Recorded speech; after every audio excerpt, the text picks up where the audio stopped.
Okay. So आजचं जे आपलं लेक्चर असणार आहे ते आपल्या लेक्चरचं आजचं जे नाव आहे त्याचं C++ आपली प्रोग्रामिंग जी लँग्वेज आहे त्याच्यावरती आपलं लेक्चर असणार आहे.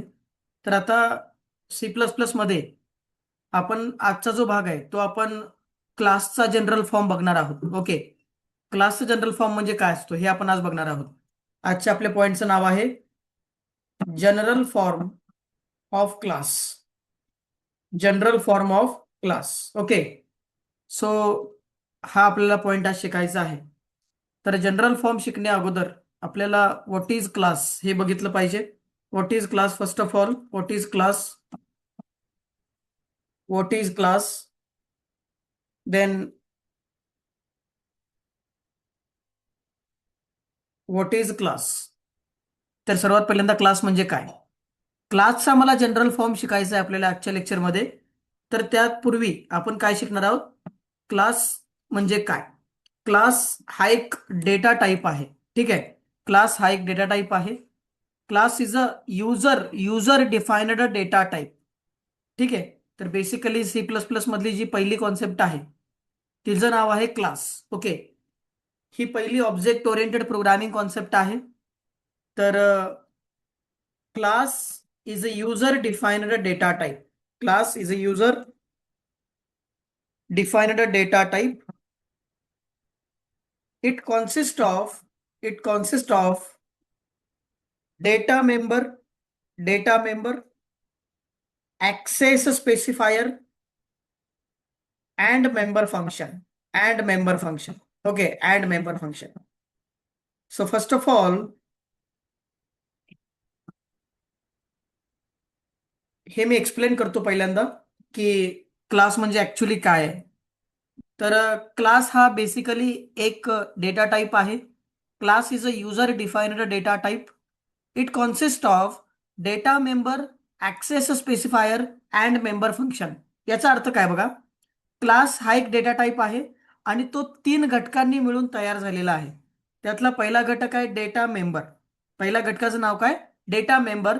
दुसऱ्या घटकाचं नाव आहे ऍक्सेस स्पेसिफायर. दुसऱ्या घटकाचं नाव आहे ऍक्सेस स्पेसिफायर. आणि जो तिसरा माझा घटक आहे त्या घटकाचं नाव आहे member function. Okay. So what is first of all what is a data member, what is access specifier and what is member function. हे 3 गोष्टी मला सर्वात पर्यंत समजल्या पाहिजेत. तर मी पुढे आपण जनरल फॉर्म वगैरे त्या गोष्टी शिकू शकतो. तर डेटा मेंबर म्हणजे काय असतं? सर्वात पहिल्यांदा डेटा मेंबर. आता ही जी आपली ऍक्च्युली बॅच आहे ही ऑनलाईन बॅच जी आहे ती कोचिंग बेस आहे. म्हणजे याच्यामध्ये प्रॅक्टिकल असणारच आहे पण त्यासोबत आपलं जे कोचिंग सब्जेक्ट आहे आपला C++ त्याच्यावर त्याचा फोकस भरपूर असणार आहे. आणि यामध्ये आपण तुम्ही नोट्स जे आहेत त्या स्क्रीनशॉट तुमच्या स्क्रीनचा घेऊ शकता किंवा हे तुम्ही लिहून घेऊ शकता लेक्चर चालू असताना. सो नोटबुकमध्ये तुम्ही ऑन द स्पॉट लिहून घेऊ शकता किंवा याचे फोटोज काढून घ्या जेणेकरून तुम्हाला त्याचा चांगल्या पद्धतीने फायदा होईल. ओके. सो आता कुठपर्यंत आलतो आपण? Class is a user defined data type. Okay. एक प्रकारचा तो डेटा टाईप आहे. हा 3 घटकांनी बनलेला आहे. Data member, access specifier and member function. So पहिली गोष्ट, डेटा मेंबर म्हणजे काय? डेटा मेंबर म्हणजे काय? डेटा मेंबर म्हणजे जे आपण व्हेरिएबल क्लासच्या आतमध्ये वापरतो त्याला आपण डेटा मेंबर म्हणतो. आता व्हेरिएबल म्हणजे काय? व्हेरिएबलचा अर्थ, variable is used to store value. Variable आपण का वापरतो? व्हॅल्यू स्टोअर करण्यासाठी आपण व्हेरिएबल यूज करत असतो. ओके. व्हॅल्यू स्टोअर करण्यासाठी. तर ते व्हेरिएबल मी क्लासच्या आतमध्ये वापरले तर त्याचं नाव काय होणार? Data member. Data member is a variables used in class. क्लासमध्ये वापरले जाणारे व्हेरिएबल्स त्याला आपण काय म्हणत असतो? डेटा मेंबर म्हणत असतो. ओके. सुरुवातीला ज्यावेळी आपण याचं प्रॅक्टिकल करू त्यावेळी तुम्हाला चांगल्या पद्धतीने अंडरस्टँडिंग होईल. पण सध्याच्या लेक्चरमध्ये तुम्ही एवढं लक्षात ठेवा की क्लास हा एक युजर डिफाइन्ड डेटा टाईप आहे आणि तो 3 घटकांनी बनलेला आहे. त्यातल्या पहिल्या घटकाचं नाव डेटा मेंबर आहे. What is data member? Data member means variables. व्हेरिएबलचा अर्थ काय होतो? कोणतीही प्रोग्रामिंगमध्ये जर मला व्हॅल्यू स्टोअर करायची असेल तर मी व्हेरिएबलचा उपयोग करत असतो. आता व्हेरिएबलचा उपयोग करून जर मला मी क्लासमध्ये एखाद्या व्हेरिएबलचा उपयोग केला तर त्याला आपण डेटा मेंबर नावाने ओळखणार आहोत. ओके. दुसरा घटक आहे ऍक्सेस स्पेसिफायर. Access specifier. आता ऍक्सेस स्पेसिफायर म्हणजे काय असतं, की क्लासला, आपला क्लासमध्ये आपण काही डेटावरती प्रोसेस करणार आहोत. डेटावरती प्रोसेस करण्यासाठी आपण क्लासचा उपयोग करतोय. तर तो डेटा मला सिक्युरिटी प्रोव्हाइड केली जाते. त्या डेटाला आपण काय प्रोव्हाइड करतो? सिक्युरिटी प्रोव्हाइड करतो. सो ती सिक्युरिटी म्हणजे काय असतं? ऍक्सेस स्पेसिफायर असतो. ऍक्सेस स्पेसिफायरला दुसरा शब्द आहे विजिबिलिटी मोड. ओके, त्याला दुसरा शब्द आहे विजिबिलिटी मोड. विजिबिलिटी मोड. ओके. सो ह्या दोघांचा अर्थ एकच होतो, की क्लासमध्ये वापरल्या जाणाऱ्या डेटाला जर मला सिक्युरिटी प्रोव्हाइड करायची असेल, तर त्याला आपण ऍक्सेस स्पेसिफायर किंवा विजिबिलिटी मोड म्हणत असतो. असे तीन प्रकारचे ऍक्सेस स्पेसिफायर अवेलेबल आहेत. पहिल्याचं नाव आहे पब्लिक, दुसऱ्याचं नाव आहे प्रायव्हेट, आणि तिसऱ्याचं नाव आहे protected. Okay. So public, private and protected असे तीन प्रकारचे ऍक्सेस स्पेसिफायर अवेलेबल आहेत. तर सर्वात पहिल्यांदा जो पब्लिक आहे, पब्लिकचा अर्थ काय होतो? पब्लिक म्हणजे, आता मी ते सिलेक्ट करतो पब्लिक. पब्लिक पब्लिक हा पहिला ऍक्सेस स्पेसिफायर आहे. पब्लिकचा अर्थ, क्लासमधला डेटा तुम्ही क्लासच्या बाहेर इझिली ऍक्सेस करू शकता, त्याला काय म्हणायचं? पब्लिक. पब्लिक हा एक प्रकारचा डेटा सिक्युरिटी मोड आहे. तो आपल्याला काय सर्व्हिस देतोय? की क्लासच्या बाहेर क्लासमधला डेटा आपण वापरू शकतो. ठीक आहे. परत दुसरं आहे प्रायव्हेट. प्रायव्हेटचा अर्थ काय होतो? प्रायव्हेट आणि प्रोटेक्टेड जवळजवळ सेम आहेत. म्हणजे क्लासमधला डेटा बाहेर वापरता येणार नाही. जो तुम्ही क्लासमध्ये डेटा घेतलाय, उदाहरणार्थ एखाद्या कॉलेजचा मी प्रोजेक्ट बनवतोय आणि कॉलेजच्या प्रोजेक्टमध्ये स्टुडंटचा डेटा आहे, हाय सिक्युरिटी डेटा आहे, तर त्यावेळी मला विजिबिलिटी कोणता वापरावा लागेल? विजिबिलिटी मोड, प्रायव्हेट किंवा प्रोटेक्टेड. ओके. तर अशा पद्धतीने ऍक्सेस स्पेसिफायर हा दुसरा घटक आहे क्लासचा. किती प्रकारचे ऍक्सेस स्पेसिफायर असतात? तीन प्रकारचे. पहिला जो आहे त्याला आपण पब्लिक असं म्हणतोय, दुसरा जो आहे त्याला प्रायव्हेट असं म्हणतोय, आणि तिसरा जो आहे त्याला प्रोटेक्टेड असं म्हणतोय. अशा तीन प्रकारचे अवेलेबल आहेत C++ मध्ये ऍक्सेस स्पेसिफायर. त्यानंतर तिसरा जो घटक आहे त्याला आपण मेंबर फंक्शन म्हणतोय. काय म्हणतोय? Member function. ओके. आता मेंबर फंक्शन म्हणजे काय? मेंबर फंक्शन म्हणजे काय असतं, की एखाद्या डेटावरती मला ऑपरेशन करायचं आहे. ऑपरेशनचा अर्थ काय? की मला डेटा राईट रीड करायचा आहे, मला एखादा फॉर्म्युला लिहायचा आहे, मला रिझल्ट डिस्प्ले करायचा आहे. या प्रकारची कामं जर मला करायची असतील, तर मी मेंबर फंक्शनचा वापर करतो. ओके. सो जनरली आपण याच्याबद्दल काय लिहू शकतो? Operation on data. Operation on data. Operation on data. Okay. Perform operation on data. मग आता यामध्ये कोणकोणते ऑपरेशन्स असतात जनरली आपण यामध्ये बघूया, की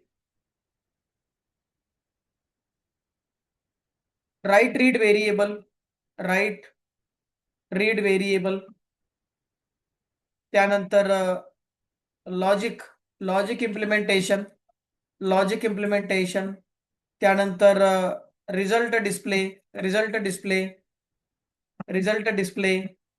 या अशा प्रकारच्या गोष्टी आपण मेंबर फंक्शन मध्ये घेत असतो. ठीक आहे. तर पूर्ण क्लास जो आहे तो आता मी इथे तुम्हाला समजून सांगितलेला आहे. तर परत इथं रिवाइज करूया. क्लास म्हणजे काय आहे? क्लास हा एक प्रकारचा युजर डिफाइन्ड डेटा टाईप आहे. ओके. क्लास हा एक युजर डिफाइन्ड डेटा टाईप आहे. तो किती घटकांनी मिळून बनलाय? तर तीन घटकांनी मिळून बनलेला आहे. तुमचा डेटा मेंबर, ऍक्सेस स्पेसिफायर आणि मेंबर फंक्शन. डेटा मेंबरचा अर्थ काय? की क्लासमध्ये आपण जे व्हेरिएबल वापरतो त्याला आपण डेटा मेंबर असं म्हणतो. ऍक्सेस स्पेसिफायर म्हणजे काय असतं? की डेटाला आपल्याला सिक्युरिटी प्रोव्हाइड करायची असते, त्याला आपण ऍक्सेस स्पेसिफायर असं म्हणतो. ओके. तर तीन प्रकारचे ऍक्सेस स्पेसिफायर अवेलेबल आहेत. त्यातला पहिला प्रकार आहे पब्लिक, दुसरा प्रायव्हेट, तिसरा प्रोटेक्टेड. आणि शेवटचा जो पॉईंट आहे त्या शेवटच्या पॉईंटचं नाव आहे, शेवटच्या घटकाचं नाव आहे member function. Okay. Member function म्हणजे काय असतं? की जे व्हेरिएबल मी आता ऑलरेडी क्लासमध्ये घेतलेले आहेत त्याच्यावरती मला ऑपरेशन करावं लागेल. उदाहरणार्थ मला दोन संख्यांची बेरीज करायची आहे. दोन संख्यांची बेरीज करणं it's one type of operation, एक प्रकारचं ऑपरेशन आहे. मग ते ऑपरेशन परफॉर्म करण्यासाठी आपण कुणाचा आधार घेत असतो? मेंबर फंक्शनचा आधार घेत असतो. मेंबर फंक्शन म्हणजे ऑपरेशन ऑन अ डेटा और ऑपरेशन ऑन क्लास डेटा. क्लासवरच्या डेटावरती जर मला ऑपरेशन करायचं असेल तर आपण काय करतो? मेंबर फंक्शनचा अवलंब करत असतो. ओके. इथपर्यंत सर्वांना क्लिअर आउट झाले का? चॅटबॉक्स मध्ये क्लिअर करा. इथपर्यंत सर्वांना समजलंय का?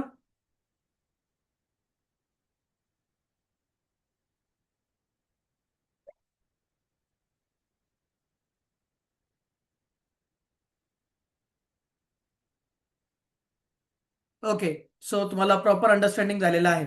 ठीक आहे. आता इथून पुढे गेल्यानंतर कोणता क्लास कसा लिहिला जातो हे आपण फक्त बघूया, की क्लास हा प्रॅक्टिकली कशा प्रकारे लिहिला जातो. याचा आपण सिंटॅक्स बघणार आहोत. बेसिक क्लासचा सिंटॅक्स, त्याला आपण नाव देणार आहोत class declaration syntax. Class declaration syntax. Okay. तर सर्वात पहिल्यांदा क्लासचा डिक्लेरेशन सिंटॅक्स काय तो बघूया. मी अगोदर स्क्रीनवरती सिंटॅक्स लिहितोय आणि त्यानंतर मी एक्सप्लेन करेन. सो बघा आता मी काय लिहितोय ते.